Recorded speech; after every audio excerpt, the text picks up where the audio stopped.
We now know that our code is finding some values that aren't available in our data set. Perhaps we want to make sure our report says something about which records are missing data.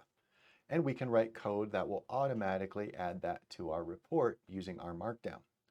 So at the end of this section, where we're reading in the data and putting the data together, perhaps we can add some code that will find out which records have not available values and then put those the timestamps for those records into the report.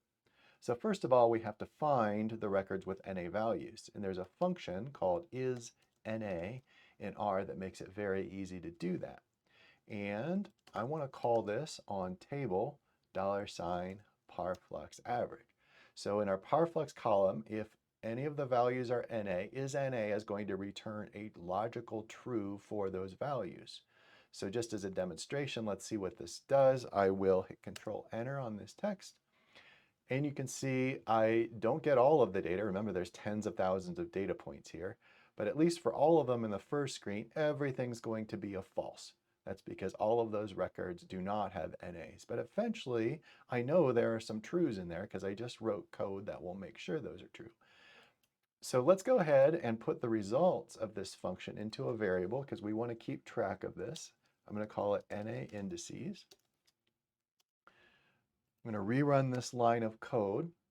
So I now have NA underscore indices as a variable, that is that vector of logical values. I can also use a function called which, and which, when called on a vector of logical values, will tell you which indices have a true value. So if I do a which on NA indices, I'll see that there are 1, 2, 3, 4, 5, 6, 7 elements with these indices, 16,727, 28,533, etc., that have true values in them. So these are the particular records in my data set that have an NA value for the parflux. So armed with these NA indices, I can then use this as an index to extract and find the timestamps for the records that have NA values. So first of all, I probably want to check, there's no point in putting anything in the report if it doesn't find any in NA values. So I can put the code that adds to the report inside an if statement. And I can say if any NA indices. Now any is yet another new R function that I can call on a vector of logical values, and it will return a single true or false based on any of these values being true. So if I run any on NA indices, I know there's NAs in there, and indeed it returns a true. Now remember that the first 5 values are all false here, so just to show you how it can also be false, I can run any on NA indices just the first 5 elements. Those are all false, so when I call any on those 5 elements, I get a false. So any is just a quick way to find out if any of these NA indices are true. Then I want to do what's in this code block. I want to report on which ones are true. Okay, so now I've written code so that I'm only adding the report. If I have some NAs, now I can use the cat function to write to the report. Again, I'm going to go ahead and put in my separator as a blank character. That's because that gives me more control over where the spaces are. And I can say data were not available, or NA, for the following timestamps in UTC.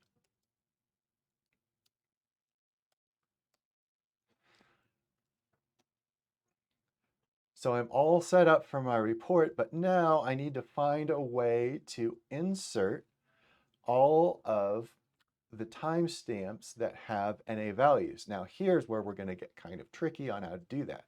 Because what I would like to do is basically set myself up to create a list in Markdown. So I've got this that's going to go into the report, and then after this, I want to have a list. And recall we can define a list in Markdown using the dash character at the beginning of a line of code. So first of all, I need to put some new lines in here. And I need a break here so that I can start a new list. So I've got one new line to go to the next line after this text, and then another new line to leave a blank line after this line of text. And now I can start a list. And you do that with a dash at the beginning of a line, and then I'm going to put a space. And now we're going to do something tricky. I'm going to do a paste 0 because I'm going to paste together all of the text from, sorry, paste 0, from table $timestamp indexed by NA underscore indices. Now what that's going to do is paste together all of these different strings, and I'm going to use the argument collapse. The argument collapse to the paste or the paste 0 function is going to tell it to take a vector of character strings, which this is going to be, and collapse it into a single character string. And the collapse option also gives you the ability to specify whether you want to put characters in between all of the different elements that it's collapsing into a single vector. So I've got this character vector called tablestamp $timestamp. I'm only taking the indices where we had NA values for the par. So I'm indexing this vector by NA indices. And that means I should only have the elements where the par is NA. And then I'm going to take that, I'm going to collapse it into a single string. And in this case, just for now, let's just go ahead and use a comma to separate these just to see what happens. Okay, so if I run this code, I'm just going to go ahead and run the whole report here. Now I can go to my incremental folder, and I can bring up my processing notes, open in a web browser. I'll bring this over to the screen here. And now you can see we have this new information in our report. Data were not available, NA, for the following timestamps. And we have started a list. Remember, that's why we've got this dash, is we've got data were not available for the following timestamps, and we have two new lines to leave a blank line, and we're starting a new list with a dash. But right now, we just have paste 0 for all of the timestamps with a collapse of a comma, which means I have, here's the first date stamp, that one's an NA, there's the comma space. Here's the next date stamp, 3, 4, 5, 6, 7. We know there's 7 of them. Now, instead of having a comma between these, my intent is to have these show up as a list of dates after this statement. So this comma space isn't what I want. What I really want here is a dash to start a new line. And I need that dash after a new line character. So I need a dash to start a new list element, but I need a new line after the previous net list element with a dash at the beginning of the new line. So this is just a quick trick that basically says I want to put a new line, then a dash in between each of the timestamps. And once you put that, all of that into Markdown, you should have all of the code you need to specify a list. So if I rerun this,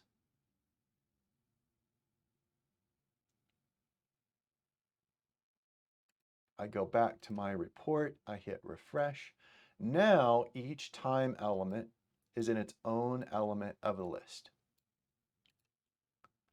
Now one quick way that we can look at how this is all working is we can actually run this code from RStudio. If I scroll to the top of this chunk and I run this whole chunk, it's also going to show what is output by this code in a little window after the chunk. That's one of the things that RStudio's editor for Rmarkdown will do for you. If you run a chunk and that chunk puts text out as it would into the report, it'll show that in a little window right here in the editor on the screen. And we can see what the raw Markdown looks like here. We have this data were not available NA for the following timestamps, UTC, : and this is the raw Markdown where we have a dash space with each element. And then this is what gets turned into our formatted report where we have a nicely formatted bullet list of these dates. Now we might make one more little edit to this. I'm going to delete this little window so it's not in my way. And I want to add just a little bit more to my report. There's another function that we can call on a vector of logical values to find out how many of the values are true. And that function is the sum function. So if I call sum on NA indices, it's going to tell me how many of the NA indices values are true. And we know there's 7 of them, so this number makes sense. I get the 7 out of that. Well, maybe I want to throw that in my report too. So I've got data were not available NA for the following, and I want to stick a number in there, timestamps.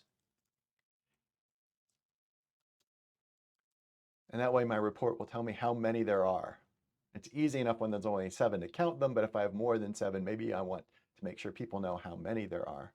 And I'm going to substitute the value, or I'm going to stick this value sum of NA indices into the report like this. Okay, so now I've got data were not available NA for the following, leave some space, throw in the number sum NA indices, leave another space, timestamps UTC, and then get my list of those timestamps. So I'm going to save that. I'm going to run the code. Look at the report, refresh, and now it's specifically telling me how many timestamps. Data were not available for the following 7 timestamps UTC. So now we have a little bit more quality assurance and knowing if there are specific NAs somewhere in our data and where they are.